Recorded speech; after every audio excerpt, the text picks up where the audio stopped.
साथियों नमस्कार, सत्य की खोज में आपका स्वागत है। दोस्तों, वीडियो शुरू करने से पहले आपसे कहना चाहेंगे कि अगर अभी तक आप लोगों ने हमारे चैनल को सब्सक्राइब नहीं किया है तो सबसे पहले लाल वाले बटन पर क्लिक करके चैनल को सब्सक्राइब कर लीजिए और बेल आइकन को दबा दीजिए, जिससे हम जो भी वीडियो बनाएंगे सबसे पहले आपको मिल जाएगा। दोस्तों, आज का जो वीडियो है वो नटराज के बारे में है कि नटराज असलियत में कौन थे और किनको आज नटराज कहा जाता है, किनका प्रतिरूप कहा जाता है और असलियत में नटराज किसे कहा जाना चाहिए, किसका प्रतिरूप कहा जाना चाहिए और ये किस धर्म से रिलेटेड है, ये आप लोगों को आज जानकारी मिलेगी। इसकी पोल पट्टी आज आप लोगों के सामने खुलेगी। सो गुजारिश है ये वीडियो को पूरा देखिएगा, इसकी बिल्कुल मत करिएगा। तो आइए शुरू करते हैं।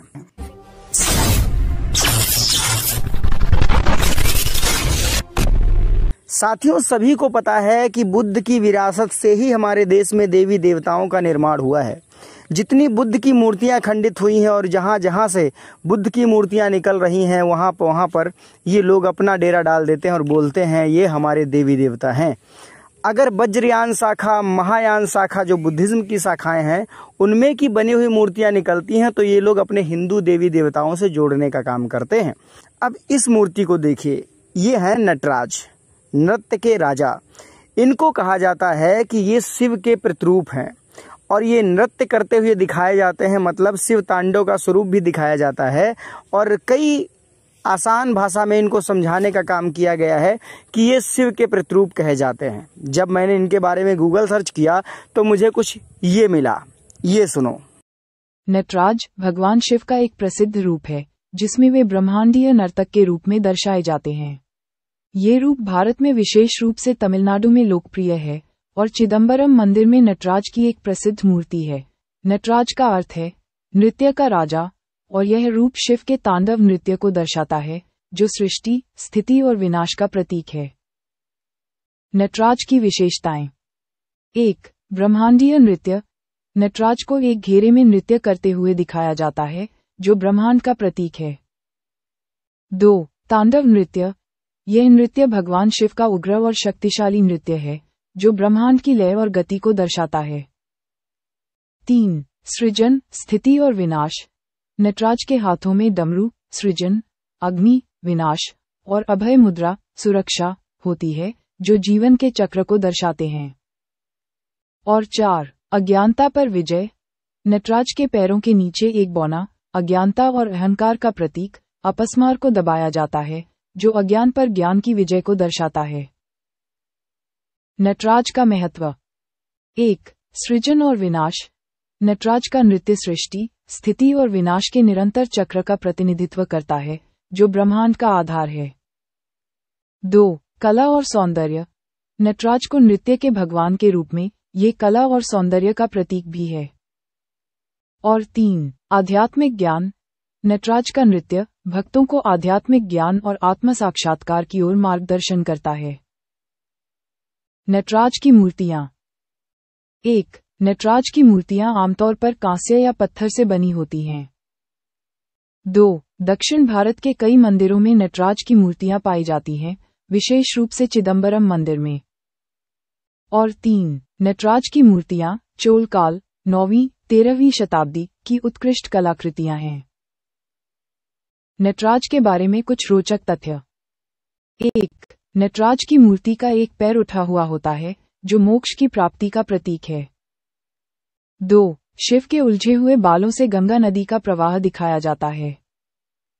3. नटराज के एक कान में नर और दूसरे में मादा अलंकरण होता है जो नर और मादा के सम्मिलन का प्रतीक है।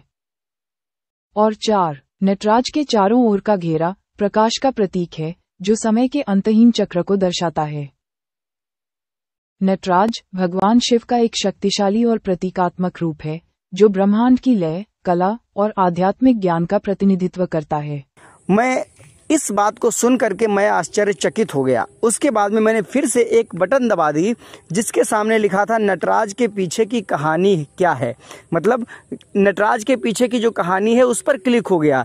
तो उसके बाद में हमें ये पता चलता है कि नटराज रुद्र तांडव के पीछे की कहानी। रुद्र तांडव अपस्मार नामक बौने राक्षस को नियंत्रित करने के लिए किया जाता था जो आध्यात्मिक अज्ञानता, विस्मृति और मिर्गी का प्रतीक है।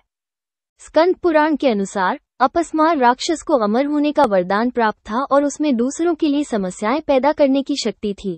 ऐसी दिलचस्प कहानियां बना करके हमारे बीच में परोसी जाती हैं। हमको पढ़ने में मजा आता है, लोगों को सुनने में मजा आता है, बस ऐसे ही समय पास कर देते हैं और किसी की हिम्मत नहीं पड़ती कि ऐसी बातों पर उंगली उठा सकें।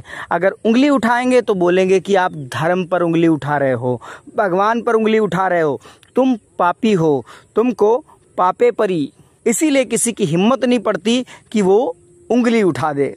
लेकिन असली सच क्या है मैं आपको समझाता हूँ। ये जो मूर्ति है ये नटराज की ही मूर्ति है, लेकिन इनका नाम नटराज नहीं है। इनका नाम क्या है? इनका नाम है पद्म नटराजेश्वर, क्योंकि ये अवलोकितेश्वर बोधिसत्व के एक स्वरूप हैं। मैं ऐसे ही किसी बात को नहीं कहता।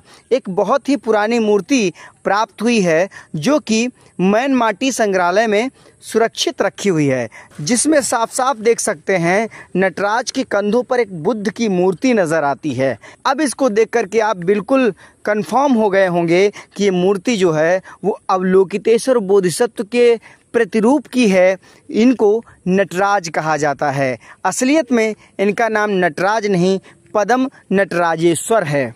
और ये मूर्ति अभी की नहीं है, 6ठी सदी की धम्म लिपि की नटराज की मूर्ति है, जिसके साथ में एक इंस्क्रिप्शन भी मिला है। उस इंस्क्रिप्शन को आप साफ साफ देख सकते हैं, जिसके ऊपर धम्म लिपि में साफ साफ लिखा हुआ है, जो कि कोमिला सालवन बिहार से सटे मैन माटी संग्रहालय में आज भी सुरक्षित है।